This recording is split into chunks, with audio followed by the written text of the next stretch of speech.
l'enseignement sur l'alcool est divisé en 7 points. Aujourd'hui, nous allons étudier le premier point. Dimanche, nous allons voir le deuxième point. Amen. Est-ce qu'on est d'accord? Ok.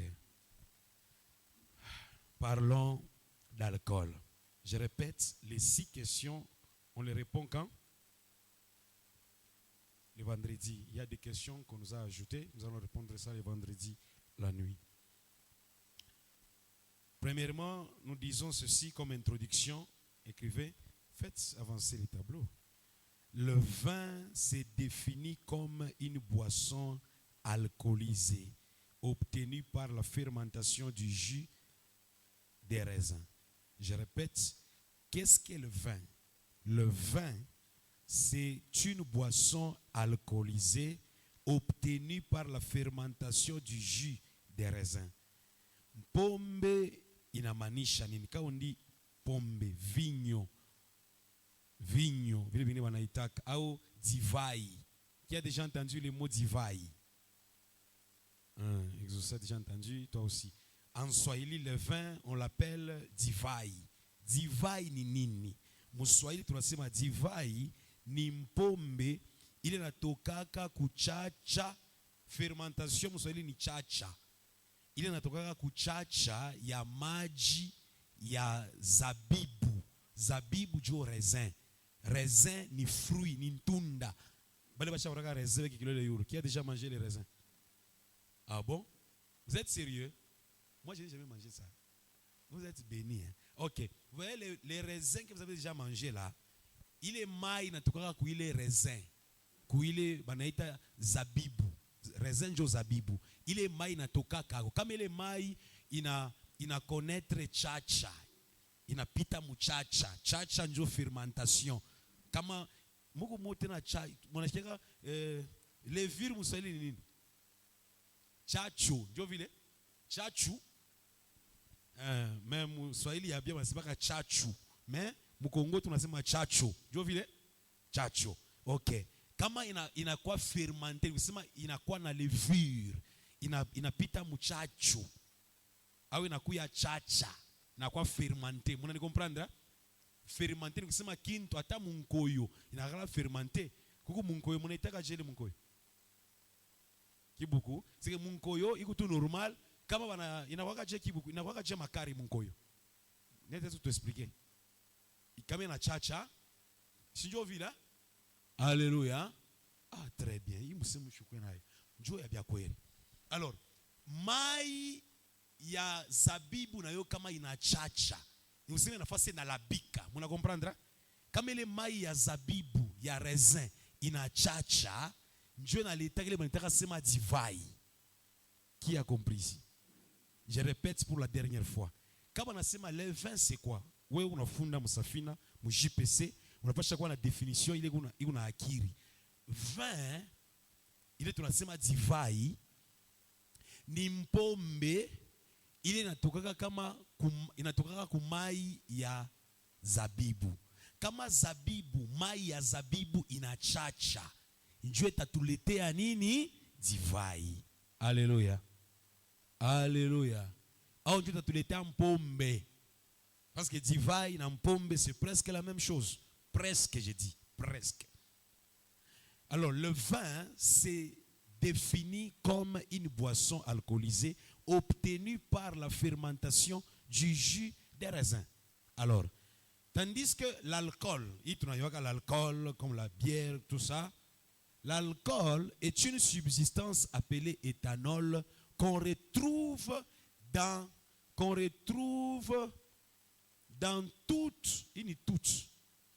toutes les boissons dites alcoolisées. Binywaji biote bile biku na mpombe.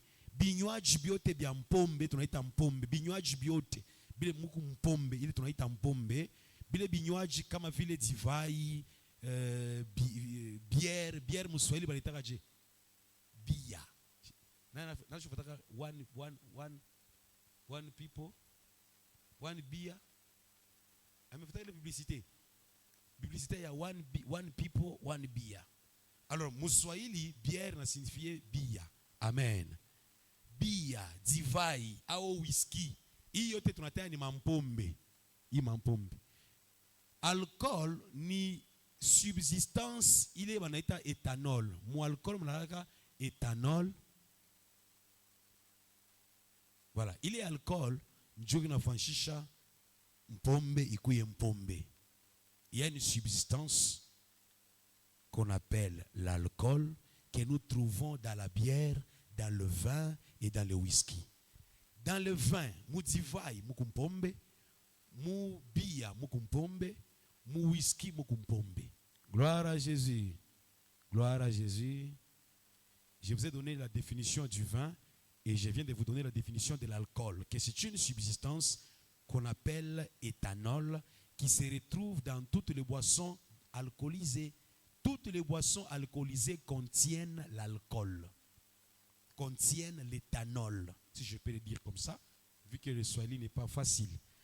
Donc, par nature, un vin est toujours alcoolisé. Comme on a connu un vin, vous savez, le vin est alcoolisé. En d'autres termes, ou qui connaît vin, vous savez, le vin, mukumpombe. Et tu n'as pas na mwe pa sainte scène. Et tu n'as pas na yo ma cérémonie à mon anniversaire. Normalement, il y a que vin. Il est ni mai ya divai. Mai plutôt ya zabibu. Alléluia. Mwana nifata mzuri. Ile tunakunyanga na mwasima 0%. Ile ni mai ya zabibu. Nisema ni wakati zabibu ya chacha amuna ethanol. Mwile tunakunyaka mkalake ethanol. Kuku substance wao nitaka sema ethanol. Ile njo ni alcool. Kaba na yeka mwile tunakunyaka na mwe pa sainte scène. Déjà na kwa mpombe. Alors, ce qui veut dire hapa tunafaka sainte scène, atufanyake sainte scène na mpombe parce que mwile 20 tunauzaka na mweye. Ile bananjika 0%. Amukalake alcool. Sasa vile amukalake alcool, haina mpombe ile 20. Haina ta 20. Tunaitaka 20 mpaka vile normalement haina 20. Ni boisson ya raisin. Quelqu'un me comprend ici? Ndio maana ya kufundishiwa. Tunasema ile tunaitaka 20. Hii tunakunyaka shiba chrétien. Oh 0%. Normalement ikalaki 20. Parce que 20 yote tu ya bya kweli. Mnalaka nini? Mnalaka alcool au ethanol. Ndio sema mnakalaka mpombe. Akukalaki 20 ya show mpombe. Mais kama unapata 20 bananjika 0%, ile banaita 20 tu njoo we chrétien na ujisentir que na mimi kama mimi kunyaka ko 20. Mais normalement haina nini? Haina 20. Ni mai ya zabibu. Ni jus. C'est pourquoi pagano ba mingi bapendake ma 20 ma 0%. Parce que quand on y a 20 0%, si on sana ni jus unakoleka. Inachenaka tu ni ukaloko mais apakale tu différence. Est-ce que landa? Alléluia. Pima shiku mwa kunya ko 20 ya 5% ya 10%, kisha kunya na 20 ya 0%. Jota vumbula ke hii tunakunyaka na mwe, ayalake 20. Nalaka ni mai. Mai ya zabibu. Paul, ça va? Ok. Maintenant, tunaenda kwa question nasema pourquoi la Bible encourage parfois le vin? Kama unasoma Bible, hatuwezi mambo kwa Bible faut tuifunde. Ana oranjika Bible, ana mimi ranjika Bible. Pourquoi la Bible des fois elle encourage le vin? Paul, munko ya ser konso wapi? Munko ni nani? Hein? Nikabule kwa mtu mmoja. Ushakunya? Jumi na ushikiria buluma unatumika kazi leo sana kutwana. Pourquoi la Bible encourage parfois le vin? Amen. Dieu ni kama unasoma Bible sema utakuta mambo ya vin. Oh Yesu anasema mubebe hii vinyo. Hapa na mwanashize mtume Paulo anamwambia Timothée, mitajibu ile ma question, tu una ma réponse à kumipa parce que Bible kubieka mnaanza kuimediter. Alléluia. Mitamijibu mambo mpumba haita kutatiza tena. Tunaanza mbele na question tu tushibrûler ma étape. Tunaanza na question ya kwanza. Question ya kwanza tunasema juu ya nini Bible iko nasemezea mambo ya divai? Pourquoi iko nasemezea mambo ya divai? Alors muma verset tutataya hapa, mitapenda tukue na mtu mmoja ataanza kutusomea yoyote.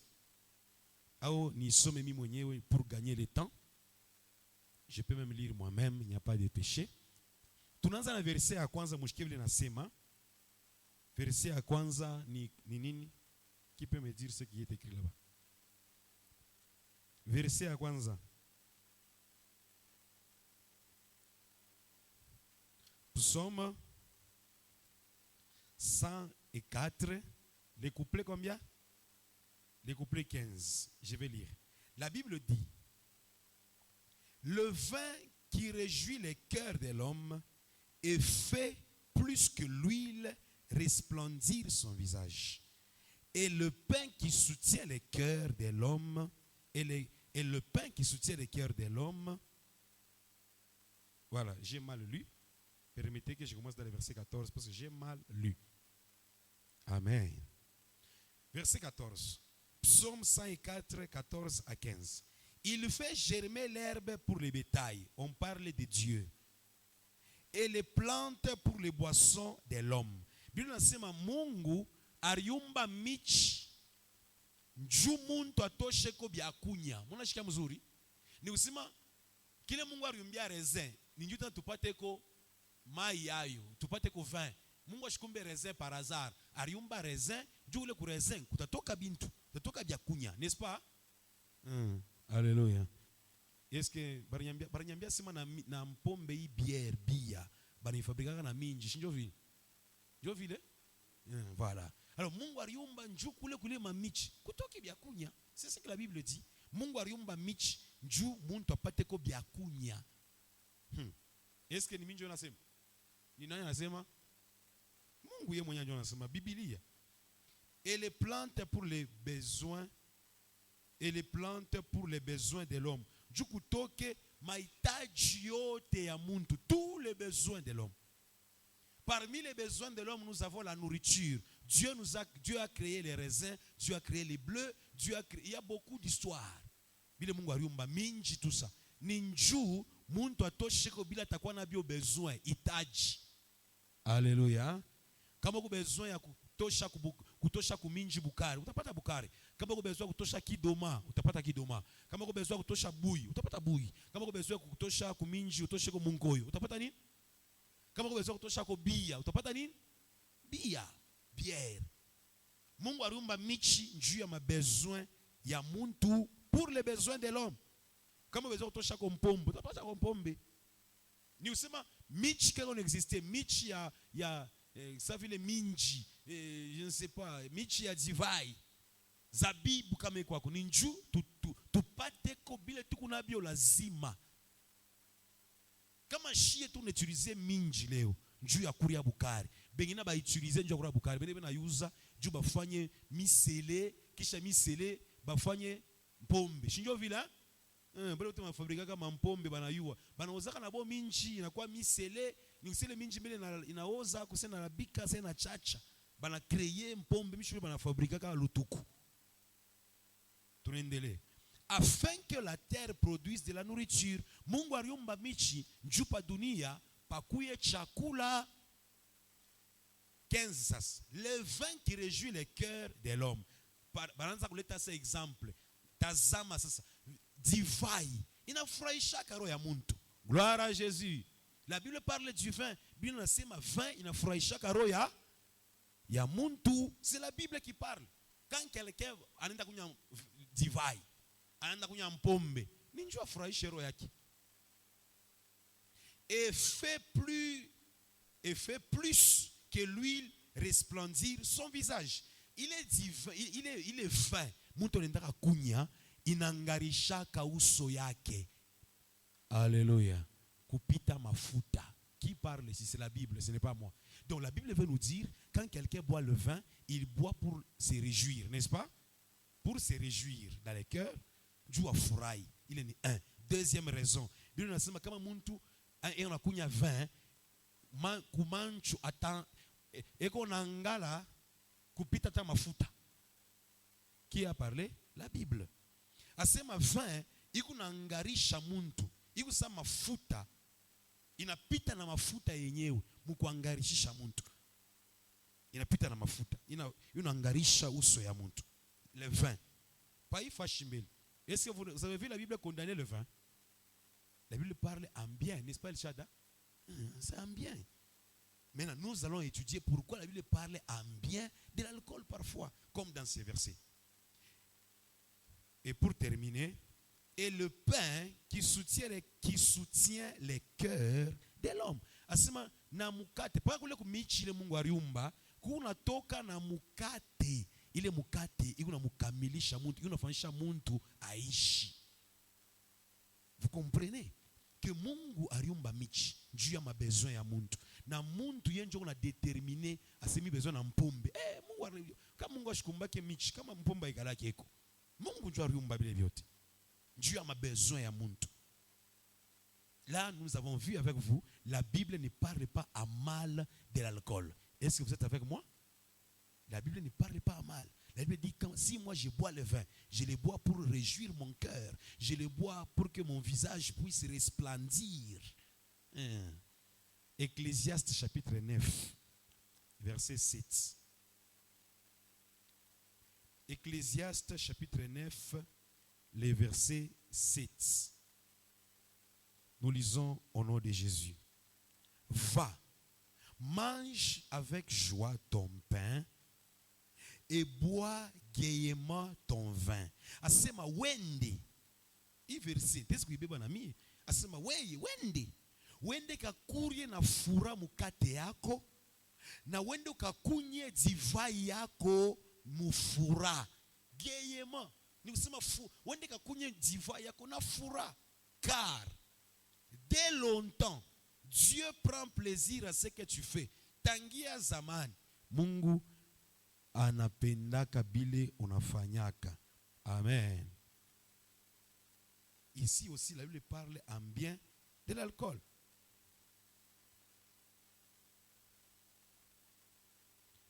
Amos chapitre 9, verset 14. Tukunona ma verset ile inasemezea 20 na aisemezee mububaya. Tunjue tunaona. Amos chapitre 9 verset 14.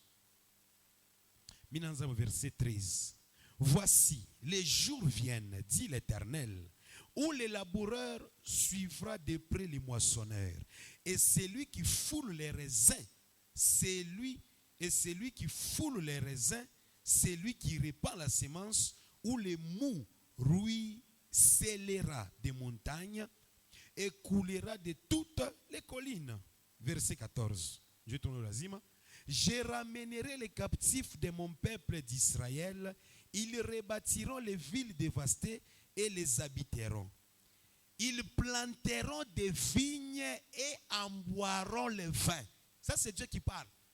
Dieu dit, je ramènerai les captifs de mon peuple d'Israël. Ils rebâtiront les villes, une bonne chose. Ils habiteront, et les habiteront dans ces villes-là, ils habiteront les villes, une bonne chose. Et la Bible continue, ils planteront des vignes, une bonne chose. Elle continue, et en boiront le vin. Une bonne chose encore selon la Bible dans ces versets, ils établiront des jardins et en mangeront le fruit. Mungu anasema, mitabarudisha tarudisha taifa yangu fashi yabo, batayenga mamiji, batapanda mavinya, batapanda mavinya, ni kusema michi ya mizabibu, batapanda michi ya mizabibu, na bakipanda michi ya mizabibu, kule michi ya mizabibu kutatoka mareze, ile reze itabapachia divai, na ile divai bataikunya. Alléluia. Et là aussi la Bible aussi parle en bien du vin. En bien. Comme tunasoma Jean chapitre 2, verset 1 à 11. Après une histoire, il y a Jésus est parti à la fête de Cana. Et quand il est arrivé là-bas, il a trouvé que le vin est terminé. Pour les vignes naisha, Jésus balawaka mufata kwa Marie. Marie nga mufata, Yesu na mukata mbele kitampi, selon moi. Anamwambia sema, qu'y a-t-il femme? Mon heure n'est pas encore arrivée. Ni nini uniderange? Saa yangu yafika. Njo Yesu, Maria nende bangaria bali baranza organiser les fêtes. Anabambia sema mwende mkamone Yesu. Mufate bile biote atamiambia. Yesu na ye tunaona aligeuza mai inakuya nini? Inakuwa vin. C'est dans la Bible. Deutéronome chapitre 14 verset 26. 1 Timothée chapitre 5 verset 23. Tout nous a tena ma verset ya mingi, gagnons le temps. Alors, pourquoi tous ces versets parlent positivement du vin? Pourquoi? Dieu a dit ma verset tunasoma na mwe aikondane vin. Iko nasema mbuzuri vin. Pourquoi? Pourquoi? Première raison, ma raison est 4. Raison ya kwanza, dans la Bible, le vin symbolisait l'alliance ou le sang. Vous m'avez compris? Kile kenye kinafanshisha, kile kikuna sukuma Bible kutapa divai, kuisemezea bizuri, kutokuikondane mafashi ingine ya Bible, parce que kuba levi bengine mubulevi bwaki atautiliser verset ya mu Bible na unangaria bya kweli bila nasoma ni bya kweli. Mimi nashia ntange watoto ya Mungu ifo tunafunda pourquoi Bible sama hivi unasema mambo ya mpombe, parce que divai ya bya kweli tu divai mnalaka ni mnalaka mpombe ni mpombe. Alors pourquoi sama hivi Bible inatapa mpombe, sama hivi Bible na condamner mpombe juu ya nini? Réponse inapasha kubamba ya kwanza ni kwa sababu kama Mungu anutilize hii msemo vin eko na itumia kama vile kionesho. Mbona ni comprendre? Eko na itumia kama vile kionesho ya agano na kionesho ya damu. Ni kusema Mungu des fois anaanza kuutilize vin juu ya kuonesha mambo fulani, juu ya kufundisha mambo fulani. Kama Mungu amesema kufundisha mambo fulani, hatiwezi kutumia example yote na ye Mungu anaanza kutumia example ya vin mafashi ya mingi juu atufundishe agano, atufundishe alliance, atufundishe kujunga. Et puis ni kutufundisha mambo ya damu. Haleluya. Mitabikabura mfano moya. Yesu alisema kuya kwake kunafanana na kuya kwa mwizi. Je viendrai comme un. Est-ce que Jésus encourage les vols? Alors moi j'avais trouvé quelqu'un, un grand frère du Bel-Air, qui m'a dit, votre Jésus donc que vous priez là-bas, il dit il viendra comme un voleur. Donc il aime les voleurs, il se compare aux voleurs, il encourage les voleurs. Lui aussi c'était un voleur. Parce que comment tu peux dire que je viendrai comme un voleur? Si vous savez que tu as un langage, moi c'est mintakupika sabandi, on encheze. Tout ça c'est un frère. À chaque fois, mina shiamine. Anajicompare na bandi. Je te kuzunika tendresse. Alléluia. Munyeke bya kuria leo, tabi kuria sandumba leo. Kama unasikia Davina nanzile langage vile. Amutakuwa choqué. Amutakuwa choqué. Akashipe ntatembe tout ça prostituée. Davina sa prostituée mutamukondane directement. Alléluia. Yesu na anaanza kuutiliser ma symbole, anaanza utiliser mwizi comme un symbole. Anasema Yesu ni mwizi. Jésus n'est pas voleur, mais il a dit il viendra comme un, c'est un symbole.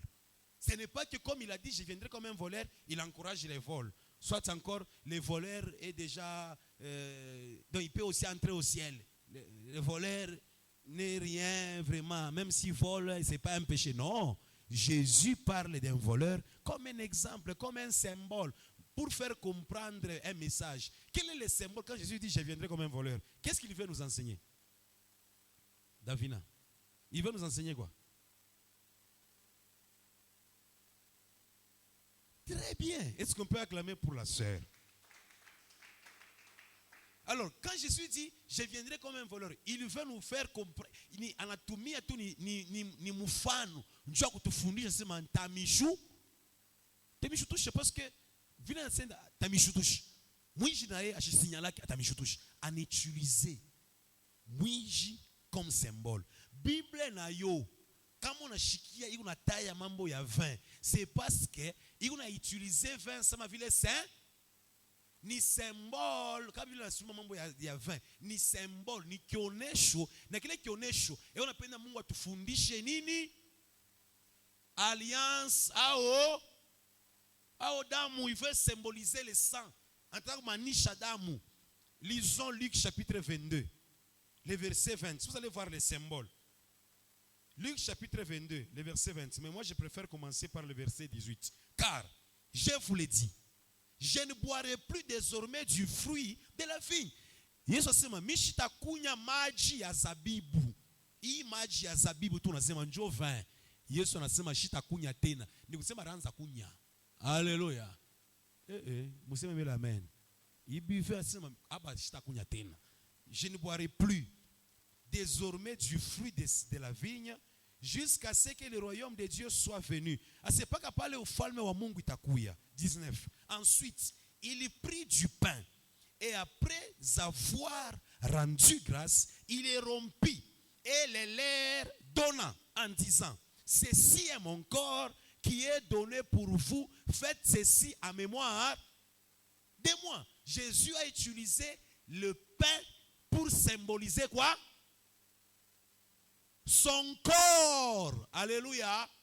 Jésus a utilisé le pain pour symboliser son corps. Mais nous disons que ce n'est... voilà, ça c'est la révélation, je laisse. Alors, comme Jésus utilise le pain, il utilise, non pas que Jésus aime manger le pain, non, arribeba mukate comme un symbole pour nous faire enseigner quoi? Son corps. Très bien. Maintenant, Mouchiki. 20. Il prit de même la coupe, akaba kikombe, après le souper, et la leur donna, akaba pacha kikombe banafunzi, akaba mbia. Iki kikombe ni agano mupya ya damu yangu. Amen. Anabapacha nini? Kikombe. Mwenye kikombe mulikuwa nini? Divai. Alléluia. Yesu anatosha vin. Anabapa. Abakabura divai. Pourquoi anabapacha divai? Anasema iki kikombe hii divai munaona ndani. Yashiite tena divai. Anasema iki kikombe ni agano mupya ya damu yangu, ile itamwangika njuu ya bantu ba mingi. Donc Jésus a utilisé le vin comme pour symboliser quoi? Le sang. D'abord par ici, si tu m'as compris, lève la main. Qui a compris par ici d'abord pourquoi la Bible parle positivement du vin? Très bien. La Bible parle du vin pour symboliser l'alliance et aussi symboliser le sang, agano, kuingia mapatano, kuungana au damu. Sasa vile Yesu alifanya. Wakati shi tunakunya leo damu, tunakunya divai hii ya 0%. Tunasema nini? Tunasema nini? Kama tunakunya divai, tunasema nini? Damu ya Yesu. Vous voyez, hein? Ni usema Mungu ashiseme abanjike. On ne parle pas du vin positivement pour encourager les gens d'abord à prendre la bière. C'est ce qu'il faut dire à celui qui aime la bière. Amen. Hein? Il faut lui dire que même si on a dit dans la Bible, des fois on parle du vin. Pourquoi on parle du? C'est ce qu'il faut lui dire, que c'est toi qui ne comprends pas. Tu sais que quand on parle du vin, c'est pour symboliser, c'est pour cacher un message derrière. Dieu, quand il lui parle du vin, il cache un message. Il veut nous enseigner quelque chose. Deuxième raison. Dans la Bible, le vin symbolisait la joie. Amen. Comme ici. Si quelqu'un, quand Mungu anasema, mitakurudisha fura, Mungu atezi kusema, mitamu exaucer, ainsi parle l'Éternel. Mungu anasema utakunya vinyo. Utakunya vinyo na utanishangilia. Ile prophétie na mpacha exaucer. Anasema na mwambia sema exaucer, wende kabebe vin wanze kunya. Ni symbole, ni namna kumwambia sema Mungu anasema mitakuweka mufuraha. Alléluia. Est-ce que vous avez compris? Quand Dieu parle du vin comme ici, ça symbolise la joie. Les vins dans la Bible symbolisaient la joie. Ça signifiait la joie. Quand il y avait la joie en Israël, ils prenaient le vin. C'était un signe.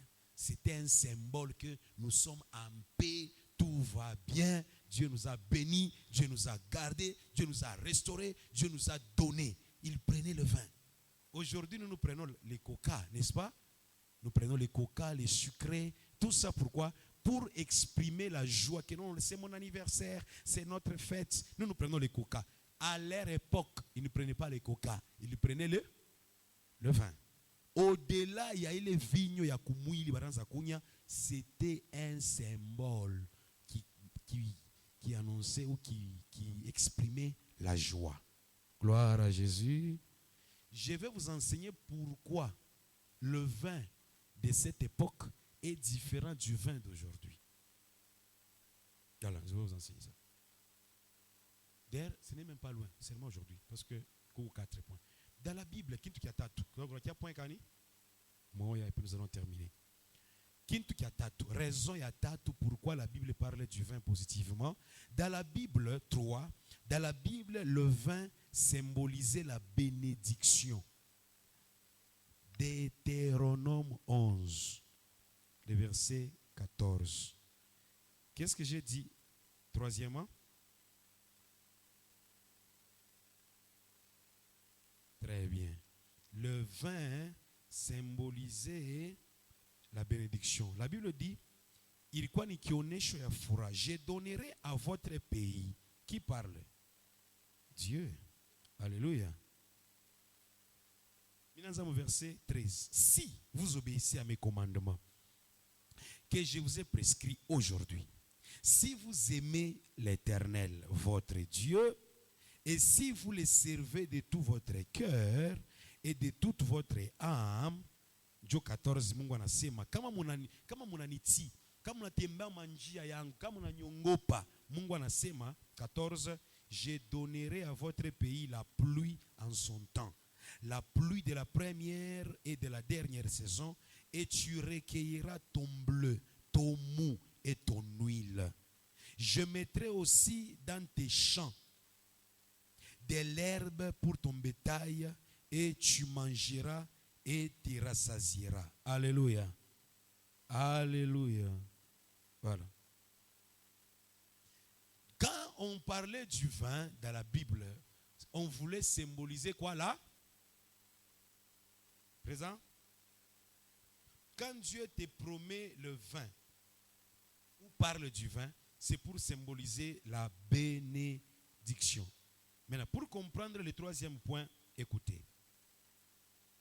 Le vin est mentionné dans Deutéronome parce qu'il faisait partie des 3 piliers de la subsistance en Israël. Amen. Le vin faisait partie des 3 piliers de subsistance en Israël. Voici les 3 piliers de la subsistance en Israël. 1, le bleu. 2, le vin. 3, l'huile. Le vin n'était pas seulement une boisson, mais un symbole de joie, de bénédiction et de prospérité. Le vin était lié directement à la fertilité de la terre et à la fidélité de Dieu. Aujourd'hui, par exemple, en RDC, on peut le comparer au maïs. Est-ce que vous avez compris?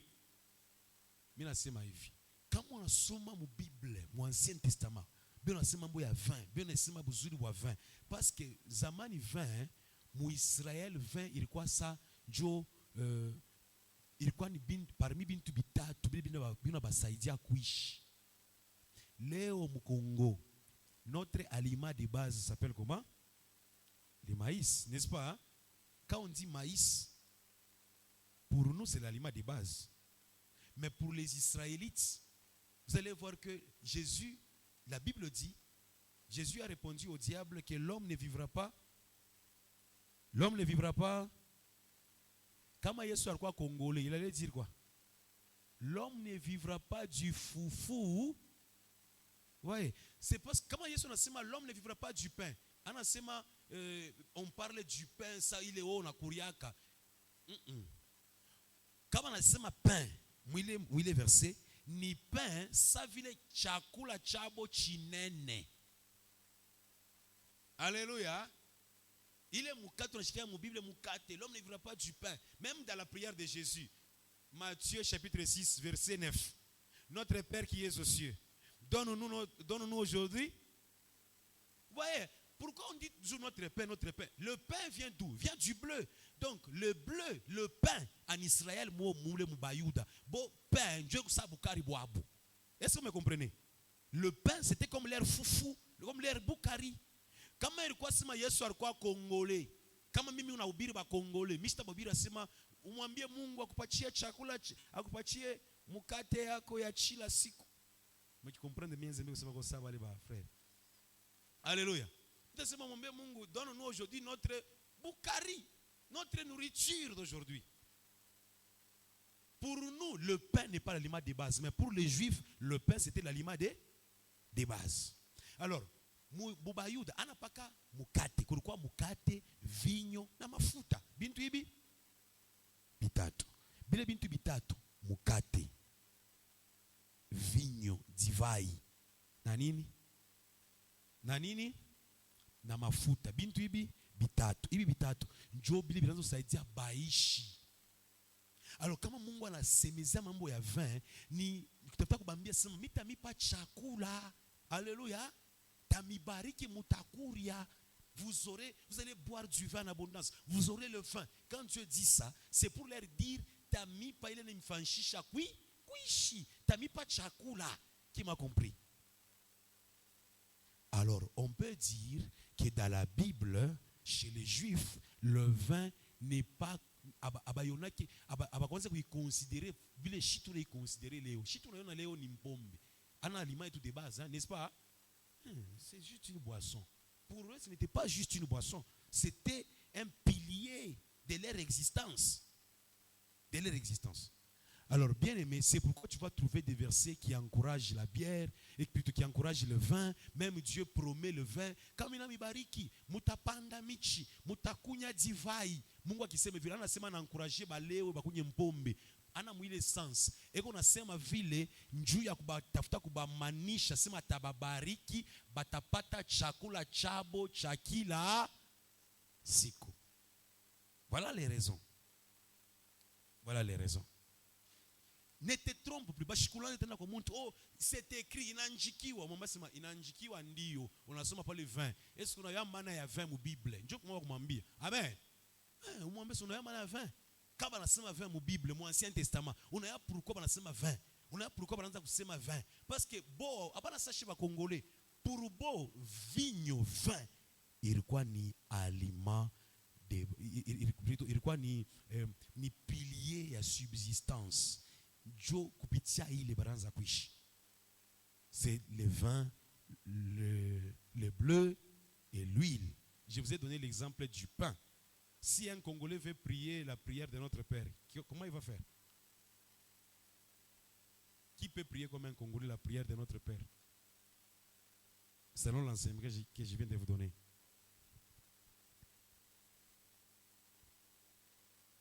Qui peut prier? Oui? Qui peut prier? En français, notre Père qui est aux cieux, je te l'alomba. Comme un Congolais, pas comme un Juif, pas comme Jésus a prié. Oui, exaucé.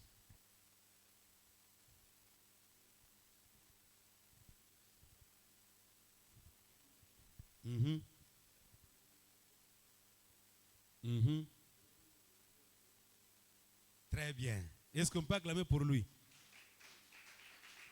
Donne-nous aujourd'hui notre foufou d'aujourd'hui, notre boukari d'aujourd'hui. Ça, c'est un Congolais qui parle. Mais si c'est un Juif qui prie, il va dire, donne-nous aujourd'hui notre pain. Parce que pour eux, le pain, c'est les boukari. Que Dieu vous bénisse. Maintenant, pour terminer, et puis nous allons nous reposer pour les cultes.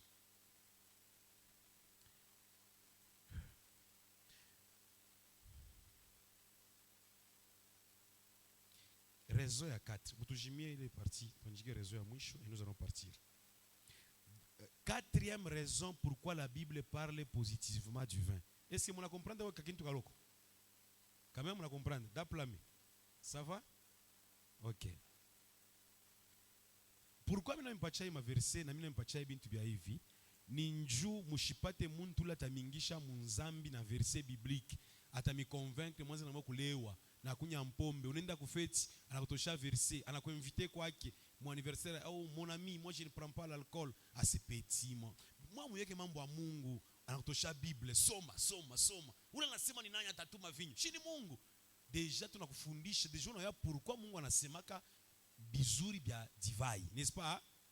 OK, on t'a enseigné. Quatrième raison pourquoi Dieu parle positivement du vin. Dans la Bible, le vin symbolisait toujours un message spirituel que Dieu voulait faire passer.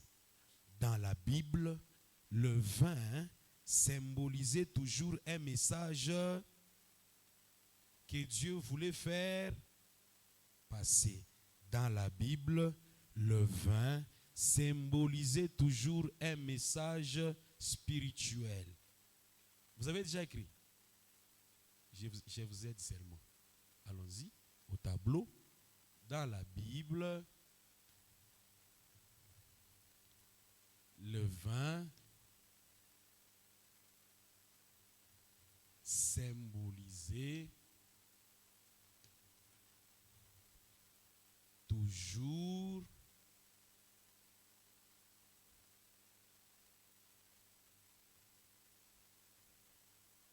un message que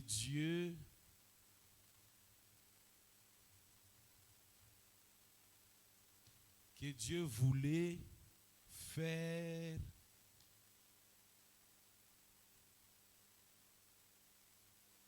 faire passer. Dans la Bible, le vin symbolisait toujours un message spirituel, hein? Un message spirituel que Dieu voulait faire passer. L'une des raisons pour lesquelles Jésus transforme l'eau en vin aux noces de Cana, écrivait: Oh Yesu, arishanjaka maiku inakuwa divai. Voici maintenant la réponse.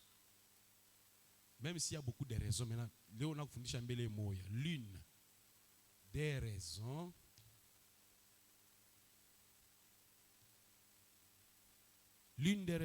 pour lesquelles Jésus a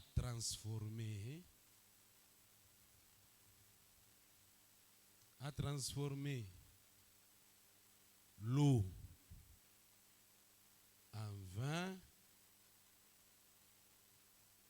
aux noces de Cana, parce qu'il m'a refranchika kukaramu ya ndoa ile ilikuwa Cana, aux noces de Cana. Jésus aussi on l'avait invité là-bas et il a transformé l'eau en vin. L'une des raisons pour lesquelles Jésus a transformé l'eau en vin aux noces de Cana, c'était pour inaugurer une nouvelle période de grâce et de joie. Voilà maintenant la raison, c'était pour annoncer ou inaugurer une nouvelle ère. Une nouvelle ère de grâce. Ère de période. Une nouvelle ère de grâce et de joie. L'une des raisons pour lesquelles Jésus a transformé l'eau en vin aux noces de Cana, c'était pour inaugurer une nouvelle ère de grâce et de joie.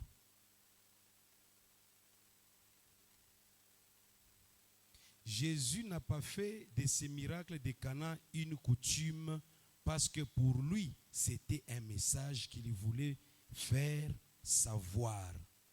Qu'est-ce que Jésus voulait faire savoir? Jésus voulait faire savoir que désormais, il y a une rupture entre l'Ancien Testament et le Nouveau Testament.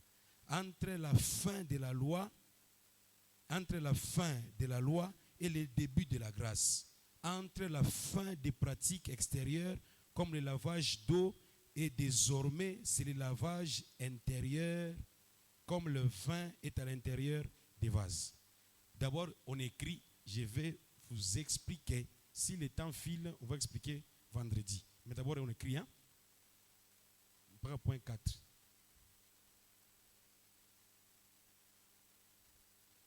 Tunasema mmoja ya sababu ile Yesu alibadilisha mai inatokela mvinyo, alichika kuifanya kule kukaramu, c'était d'abord pour annoncer une nouvelle ère. Ilikuwa ni message alipenda kwa kuleta ke mambo ya sasa, vinyo ya zamani ile walikuwa shirishaka, no? Vinyo ya kwanza yakwishe. Vinyo ya kwanza shirishaka kwa ile feti, vrai ou faux? Ile vinyo rishaka, il n'arrêtait profiter parce que Jésus ne faisait rien pour rien. Tout ce qu'il faisait, il avait un objectif. Il a dit, ça le vinyo neige, ni profiter, ni va faire un miracle pour leur faire savoir que comme le premier vin est terminé, les premières choses, je suis là, on a déjà introduire. Il y a zamani binesh, mina mifanisha bia sas. Il est venu faire ya sas. Il quoi ni message à kwambia sima mambo ya sas inaanza. Est-ce que vous avez compris? Jésus n'était pas comme nous. Il ne faisait pas les choses pour plaire aux gens, non. Tout ce qu'il faisait, il quoi un objectif, il quoi un maana, il quoi un sens. Voilà. Des joies.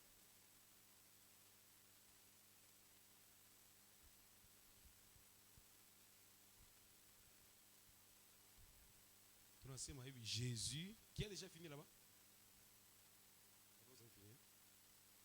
Jésus, Jésus n'a pas fait de ces miracles. Jésus n'a pas fait de ces miracles de Cana.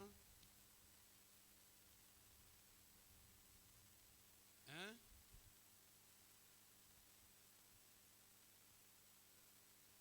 Une coutume. Hein? Jésus n'a pas fait de ces miracles de Cana une coutume. Et puis, parce que pour lui, c'était un message.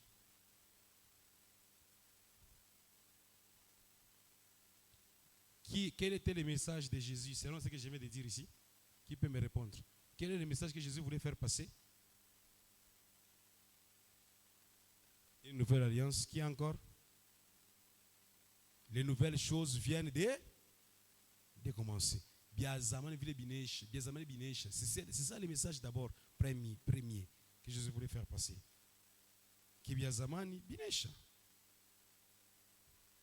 C'était un message qu'il voulait passer.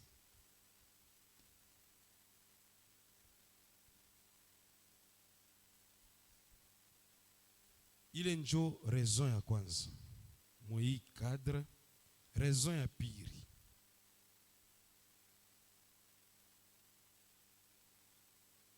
Je peux même parler ça à la bouche parce que je suis fatigué. Voilà. Qu'il voulait faire savoir. Il voulait faire savoir qu'il y avait la rupture entre l'ancienne alliance et la nouvelle. Hakuna tena mapatano. Ni usema vile mnaanza kuelewa mambo ya zamani ya agano ya A pour A, dent pour dent. Oh, ukipende ukatala bibi yako mwanjike tu lettre, dejo mwandame. Bile bete vya zamani, c'est fini. Il avait mis une rupture entre l'Ancien Testament et le Nouveau Testament, entre mambo ya sheria anaeka mwisho kuile sheria. Ce n'est pas que anajimisha sheria. Jésus a dit, je ne suis pas venu pour abolir la loi, mais pour accomplir. Amen. Hein? Il est venu accomplir la loi. Alors, en accomplissant la loi, il a établi une grâce. Anafungula mwaka mpya ya neema. Na mkiangalie mzuri. Mutusome qui peut nous lire facilement? Jean chapitre 2. Verset 1 à 11.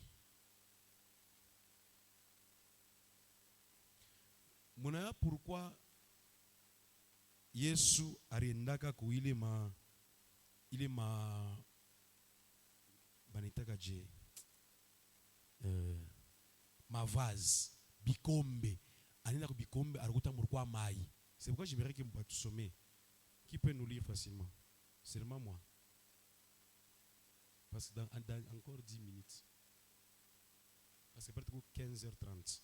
Il faut toquer 15h40. Toi, tu as 20 minutes pour musique. Frère, on a choqué. On a choqué, on a retard. On a droit au choc. J'aimerais maintenant vous expliquer ce qui s'est passé.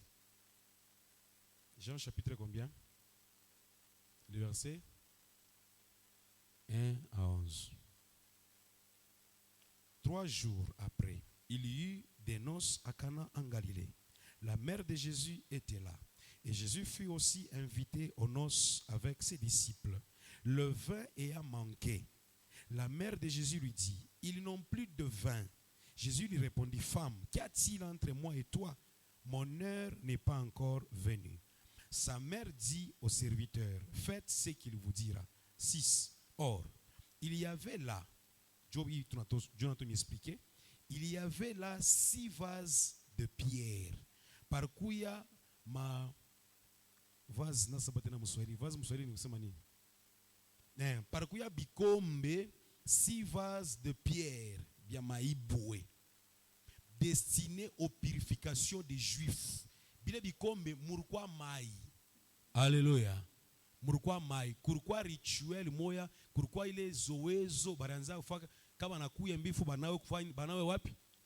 Banawe kumikulu, banawe kumikono, sasa wanaingia.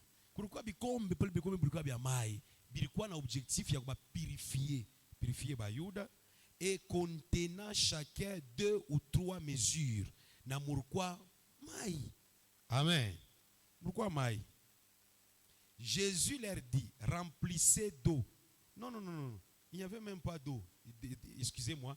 Il dit contenant chacun 2 ou 3 mesures. Cela veut dire, banataya pas ni boule fouabi. Pourquoi il y a 2 mesures, il y a 3 mesures, n'est-ce pas? Ok. Est-ce que vous êtes avec moi? Yesu anaona bikombe bya waji. Na vile bikombe bya waji bilikuwa destiné kusafisha mikulu ya ba Yuda. Maintenant, quand Jésus dit remplissez d'eau, moi je ne sais pas s'il y avait de l'eau, mais moi je ne sais pas. Alléluia. Parce que nasema remplissez d'eau ces vases. Peut-être quoi, déjà kunawa moto tunakia tuloko sota mukwe kintu, moi je ne sais pas. Mais quand même je sais que les vases là étaient destinés à la purification. Il fallait se laver les pieds, se laver les mains comme signe de sainteté et puis vous entrez. Alléluia. Alors Jésus leur a dit, bila bikombe bikupale bikwa bi 6, mubillage remplissez d'eau ces vases. Na bana billage jusqu'au bord. Bana billage tina kumilomo. Alléluia. Bana billage tina kumilomo. Puisez maintenant, leur dit-il. Pale banisha kubillage, allez mushote sas. Mutapule et portez-en à l'ordonnateur du repas. Alors c'est le maï munayage. Mutapule le maï.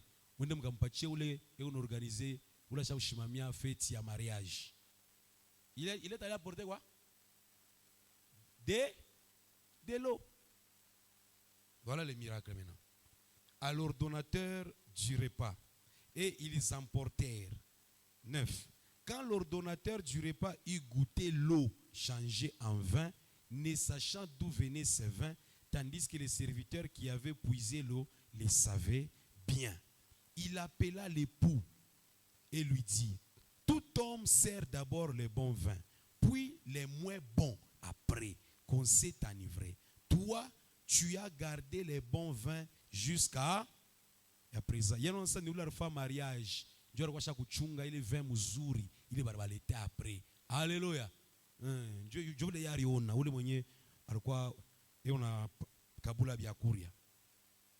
Alors, il lui dit, verset 15, tel fut à Cana en Galilée le premier miracle que Jésus fit. Il manifesta sa gloire et ses disciples crurent en lui. Alors, pour terminer, vous devez savoir que Jésus voulait faire savoir que sa ville il voulait faire savoir que désormais, c'est n'est plus le lavage des choses extérieures. Parce que il est ma vase yimurkwa mai. Il est kusaidia kuba purifier extérieurement ou intérieurement. Extérieurement. Maintenant, Jésus a utilisé le vin qui était à l'intérieur pour aussi faire passer le message que anatena mambo ya kunausha nini? Hein?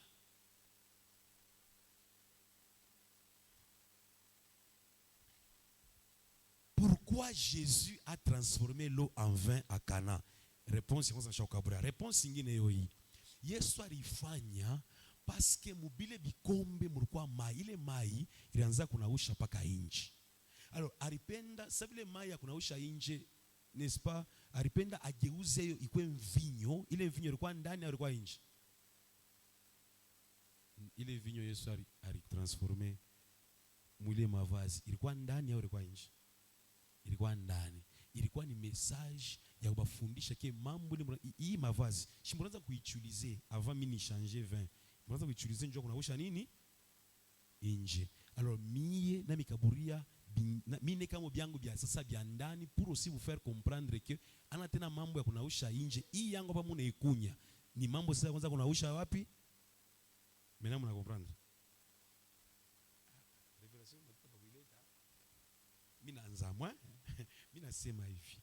Yesu aliwa sema hii mavazi, hii maya mavazi, baranza kuitilize njuba nawe inje. Maintenant, ça vile bon jo ile utilisation baranza kuitilize.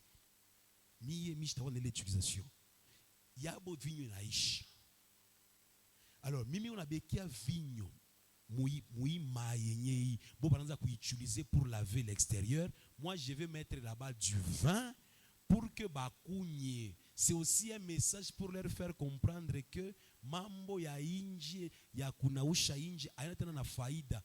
Tout ce qui importe c'est l'intérieur. C'est pourquoi il a mis le vin à l'intérieur de ces vases là.